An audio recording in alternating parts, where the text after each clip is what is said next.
Hi, everyone. Thanks for coming. My name is Jonathan Modi. I'm lead communications officer here at the Oregon Health Authority. We're here to provide you an update on the state's novel coronavirus COVID-19 situation. And we have Governor Kate Brown. We have Pat Allen, director of the Oregon Health Authority. We have Jennifer Vines, Dr. Jennifer Vines, Tri-County Health Officer, and Dr. Dean Seidlinger, who is health officer and state epidemiologist. Governor? Thank you. Yep. Good afternoon, everyone. Thank you for being here this evening. This afternoon, we learned that we have Oregon's first case of the COVID-19 coronavirus. Earlier this week, federal health officials advised Americans that new cases of the COVID-19 coronavirus were likely to occur. That is why I directed my agencies to continue more active preparations. And that's why today I stood up a coronavirus response team to coordinate these efforts statewide. I understand that this news is concerning. However, I want to reassure you that our state and local authorities are responding quickly to the case. They are professionally trained to handle this situation. Oregonians should know that we are taking this very seriously. Officials will provide immediate updates as we have them. With that, I'll invite Oregon Health Authority Director Pat Allen to give more specifics and what next steps our health professionals are taking. Thank you very much. Thank you, Governor. First, I want to acknowledge that there has been a great deal of concern around the world and here in Oregon about the COVID-19 coronavirus, and that concern is real and reasonable. As the Governor indicated, we've had our first presumptive case of COVID-19 in Oregon. What does that mean?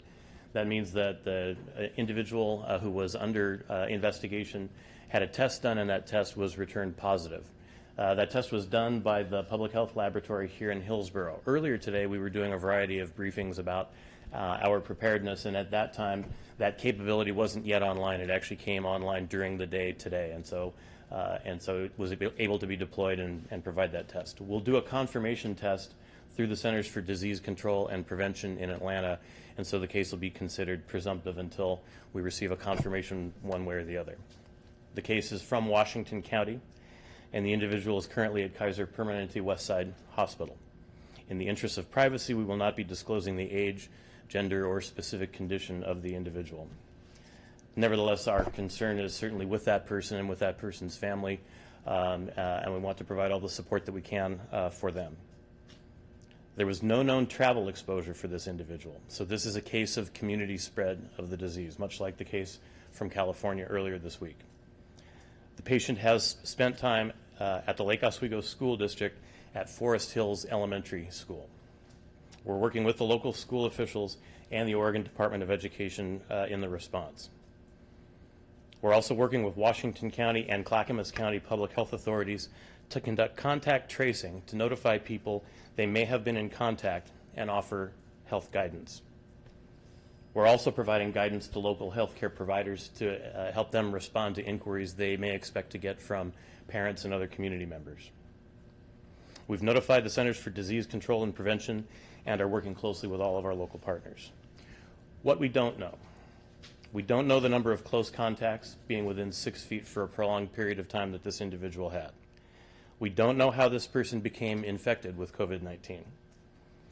It's too soon to say what impact this case has on family, friends, coworkers, or the Lake Oswego School District and other members of the community. Contact tracing is our top priority right now.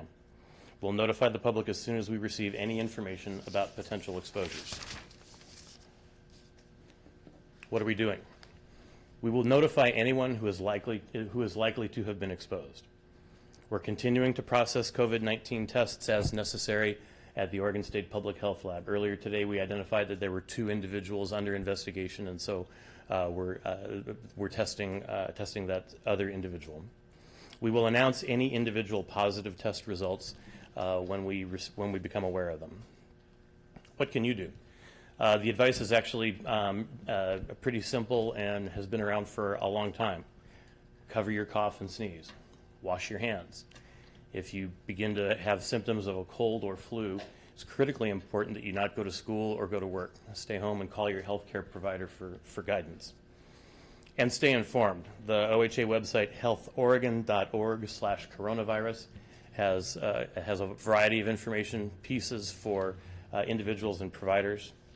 And the 211 information line is equipped with information to answer inquiries that you might have. We spent a lot of time today at the Capitol and talking with you all about preparedness for this event. We've been expecting this and we're prepared for it, and we're using the system that we described today to respond and help keep Oregonians safe. And I'd like to turn it over to Dr. Vines.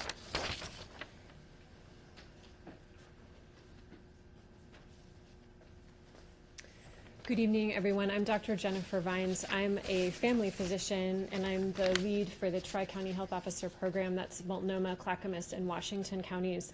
I also want to acknowledge the seriousness of this first case. I want to let the family of this ill person know that our thoughts are with them, and I want to acknowledge the public concern that we've been planning for and working hard to address the last several weeks. I would also commend our colleagues at Kaiser Permanente for alerting us to this case and for treating this person and looking out for their frontline healthcare staff. So I would say that we are early in our investigation of this case. We are working tonight and through the weekend to determine where this person spent their time, who may have had close and prolonged contact with that person, and who will need health education to be on the watch for symptoms. We do know this person spent time at an elementary school in Clackamas County.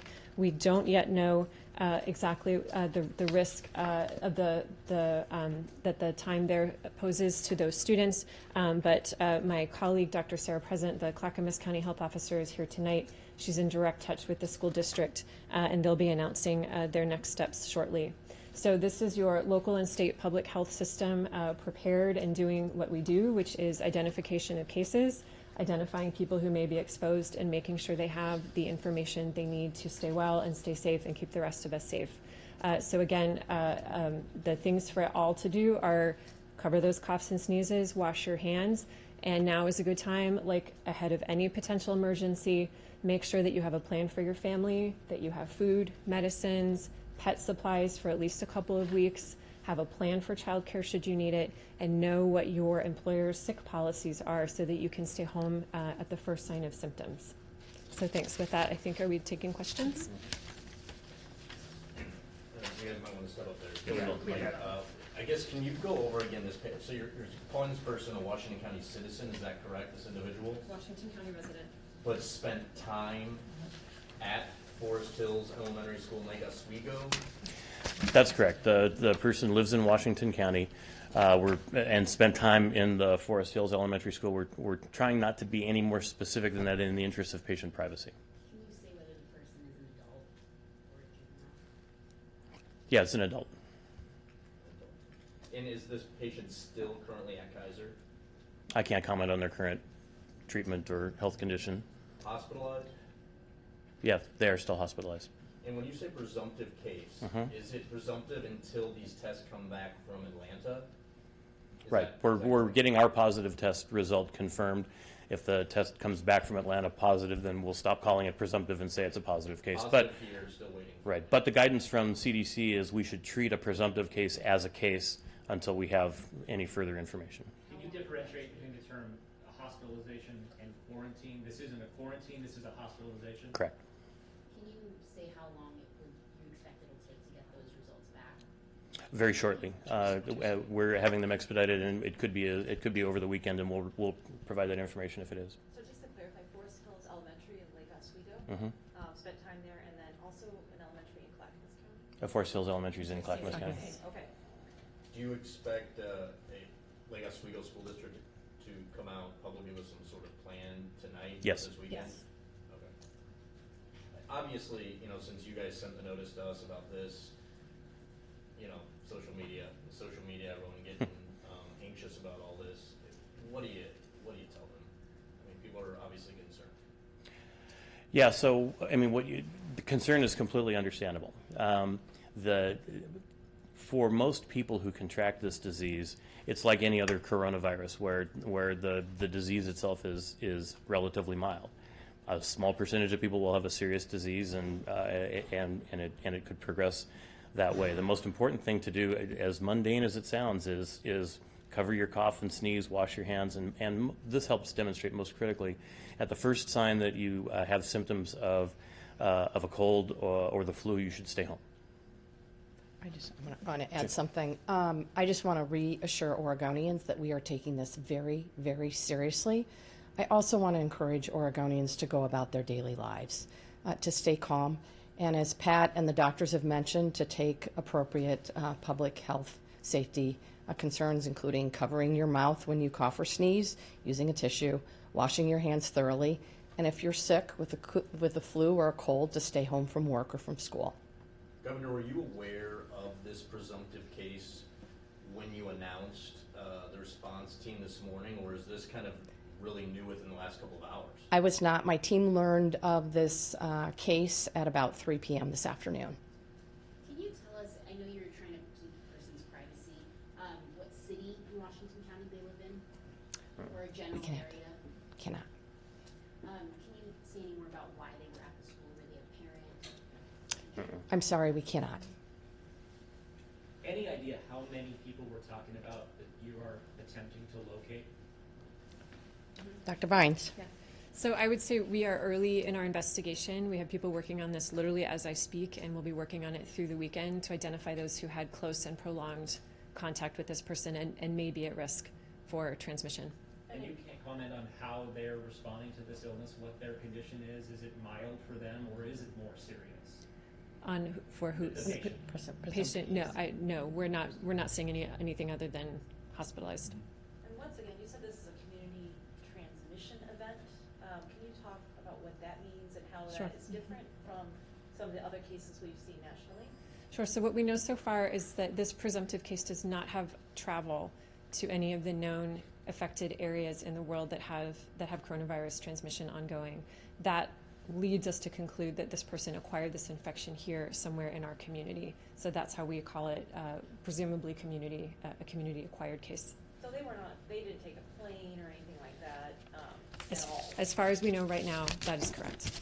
So if they got this from the community, then do we assume someone in the community, there's someone else that has it? Or how does, right? Right. So that's the question that we need to answer. And as we identify contacts, and in particular, as we identify people with close contact, ask them to watch for symptoms. If they develop symptoms, they would become candidates for testing, and we can start to get a better sense of how contagious this disease is and what is the range of symptoms that people have with this virus. Do you, Go ahead. do you think this is going to get a little more concerning before the latter? I mean, obviously there might be someone else, and then you mentioned a second patient. Mm-hmm. It looks like we might see an increase in numbers here. I think that's possible, especially now that we have local testing capabilities, which is a real asset to our public health system, to have the state public health lab able to run this test. So the case count may very well tick up, and again, that's public health doing its job of confirming cases in people who've had a known exposure and who develop compatible symptoms. Were you guys aware of the rumor circulating that somebody with coronavirus was at a Kaiser Permanente facility? Is that from several days ago? Several days ago, yes. Yes, I was aware, and I helped dispel that rumor. Well, now that we're hearing this, is that the case that people were talking about, or is this something No, completely different? no. Now that it's here, we had heard of a California case in Northern California where testing from the CDC wasn't being done as quickly as they would have liked. Has that ramped up? Have national officials reassured you that if we have new potential cases coming in, that they will be tested quickly, so maybe this can be isolated? So just to add, the Centers for Disease Control this week, after that case in California, did expand the number of people who would be tested. So the people with serious respiratory illness who are hospitalized, even without a travel exposure, are now being tested. And they've also committed to ramping up the state public health lab testing capability, which was able to come online today after it was being certified. So yes, the CDC is working to increase that capacity so that we are able to test the people that we're investigating who need that test, so we can confirm whether or not they have this new virus. What about school closures or quarantining of entire communities? Is that something that is being looked at right now as far as where this patient is located? Could you repeat the question for the online? So the question is, what about the tools of school closures or other things that we could do to limit the spread? I think those are tools, as you've heard from us previously today, that we have in our toolbox to try and control a condition. The reason we have people working tonight and through the weekend to identify who this person has contact with, so we can try and draw a tight circle and see the people who are at risk, identify them, assess their symptoms, see if they need to be tested. If we do notice spread in our community or multiple cases, that is certainly something we would consider on a case-by-case basis if the situation escalates in Oregon. How quickly can you ferret that out? Like how, you've probably done this before with different illnesses. How quickly do you guys move? When will we know the amount of spread? So when we know of a case, you will know shortly after us. If we identify a case. We've been doing this continuously with our persons under monitoring who've come into Oregon and already cleared about 180 of those people who did not develop symptoms and are now in our community with no threat at all. We have additional Oregonians who've been very compliant in working with our local public health officials and staying home, talking about their symptoms and reporting things. We've had 2 people prior to this who developed symptoms when they were under monitoring, were tested, and those came back negative. So we have the utmost confidence that people are complying and listening to public health. We know there's a lot of concern out there, and that's why we are announcing this case, even though we don't have all the information, because we want people to be assured that public health, the state, our federal partners, our local partners are working together to do everything we can to ensure people are protected. I'm assuming this person is self-quarantining, or not self-quarantining, but they're in the hospital? This person is in the hospital and is isolated. What about the members of that you know have come in contact with them already? That you don't know if they have it, but have you asked them to kind of So our Kaiser Permanente, our healthcare partners are working very hard on making sure that their staff are protected and taking the steps they need, and our local public health partners who are working with potential close contacts, including this individual's family, are also assessing to make sure that people are taking precautions and not exposing others. Is there concern over other areas in Washington County where this person could have spent time? I know you mentioned the school, but is there any other areas that you guys are looking into where this person could have spent time that is posing a risk to others? Mm-hmm. So that's a great question. Part of the local public health response is to do a detailed timeline of where the person was during the period that we think they were most infectious. So again, that's happening literally as we speak, and we account for pretty much every minute of the day in an important potential exposure like this one. So again, we're looking more for close and prolonged contact, but we are making sure that we do our best to capture anyone who may be at risk and needs to know that they've been exposed. And Dr. Vines, can you explain again the second person you guys are, is there another person that's being tested and you're waiting for those results to come back? You mentioned that, that you don't know about the second. Yeah, so we committed to doing weekly updates, but since we're here, there's another individual who has developed symptoms and would fit criteria for testing by the CDC. Those results are currently pending, and if those results come back positive, we will certainly confirm those as soon as we have that. To confirm what Dr. Vines said, we work on these prolonged close contacts for these investigations to identify who's at risk. This is not like a measles investigation where even kind of being in the same room with someone or after someone would put you at risk. It does really require kind of being close, having a conversation. Passing someone on the street or in the store isn't going to put them at risk, so that's why we want to reassure Oregonians are safe, as Governor Brown said, and we will work to identify those individuals who had close contact with this person so that we can assure that those individuals are safe and are able to take the steps they need to protect themselves and their families. Just to clarify, that second person you're waiting on those test results, they were in contact with this confirmed case? There's no connection between these two. Okay, I'm sorry. I just wanted to add real quickly that, and the governor mentioned this as well, you guys literally got information about this within hours of the time that we did, and we're committed throughout this, if there are subsequent cases, to continue to maintain as high a level of transparency as we can. That means there will be times where there are a whole bunch of questions that we can't answer about the individual, but we want you and we want the public to have information about positive cases as quickly as we can. Mr. Allen, do you fully expect more cases to pop up in Oregon given this news today? Well, I think the CDC has indicated that they think there will be widespread incidence of the disease, and I don't have any reason to disagree with that. But also saying that right now you say that the exposure for people is low risk, that people should go about their lives, go places, do things. Yeah, I might actually rely on Dr. Dr. Dean to comment on that a little bit. But this is not a disease like measles, where the virus persists for long periods of time after someone's left. It requires close, prolonged contact, and that's a different circumstance than some diseases that we look at. Dr. Dean, do you want to add anything to that? Yeah, I think this is the conversations we have every flu season. You know, the reason we talk about people with flu staying home is, one, so that they can recover, but two, the people that they work with or when they're in school, that they're sitting across from having conversations, those are the people most at risk. So if they separate themselves at home, they're not going to put other people at risk. Diseases have very different ease of transmission from one person to another. Something like measles is incredibly good at spreading from one person to another person, and that's why we identify public places, supermarkets, airports where people may have been, so that if people develop symptoms, they can take action. We also, in a disease like TB, we know it's very hard to spread from one person to another, so we usually have very limited people who are at risk. This is something in the spectrum between tuberculosis and measles, but really closer to tuberculosis. It requires someone to be within about 6 feet, that person be coughing or sneezing to have those particles affect the healthy person who's with them to get infected.